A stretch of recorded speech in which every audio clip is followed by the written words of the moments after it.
Veterans, elected colleagues, ladies and gentlemen, it's a great pleasure to be here today with you to help continue to fight for what should be. It's sad to think that, in this day and age, for this particular reason, people have to take to the streets, but that's what we're faced with, so congratulations and thank you for coming out today. I want to bring greetings on behalf of two friends of mine and friends of veterans.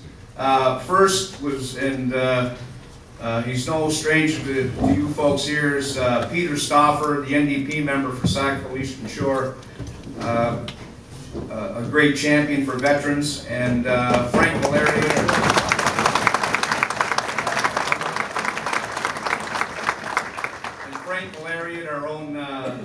Our own critic for Veterans Affairs, and both had indicated had there been any way they could get here, they would be here. No, they are here in spirit. We had a great week with Ron Clark was in Ottawa, and with his two partners, Jerry Kovacs and Mike Blaze, they pounded on every door in Ottawa, made a strong case, a respectful case, a compelling case for the provision of services here in Sydney. Both Mark and I had the opportunity to ask the Minister questions on Wednesday. The question I asked was, the way I framed it was very simple and straightforward.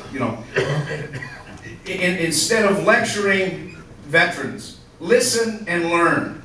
I mean, Ron Clark continues to still wrestle with his own demons of PTSD. But yet he fights for services for others. For the folks now the men and women that have to drive 6 hours up the road to Halifax to receive those services, or walk into a Service Canada cubicle and bare their souls to a Service Canada rep. And we're seeing that across the country. One colleague of mine said he received, in a half hour, he received 25 messages, in a half-hour period from a veteran who was having a real tough day and couldn't get access to the services. I grew up in Glace Bay, and I know there's a crew from the Bay here today, and I had two great families on either side of our house. We had the Hilliers below us, and we had the Kelloways above us. And Billy and Tom were both veterans. Billy served in the Navy. And when he came back, Billy handled it pretty good. Raised a great family and was a very productive member of the community. Tom came back, he was a coal miner. He was an Army vet, and he had seen some awful things in his time overseas. And every Saturday night, whether it was the liquor that brought the demons back, or the demons helped him, the demons forced him to get into the liquor, whatever it was, he relived that reality every weekend. We didn't know a lot about PTSD then. We could see the physical injuries. We didn't know about the mental and emotional injuries. And it was his strong and brave and courageous wife, Ruth, that was his major care provider. That was then. And there's probably some excuse because we didn't know.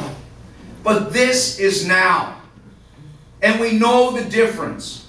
And we know that if we expect young Canadians to serve our country, then when they return, we have to serve them.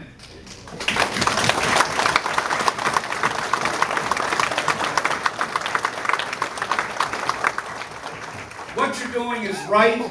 We have to continue this fight, take the high road. So they tell you in politics, if you got a good case, you pound the case. If you got a bad case, you pound the desk.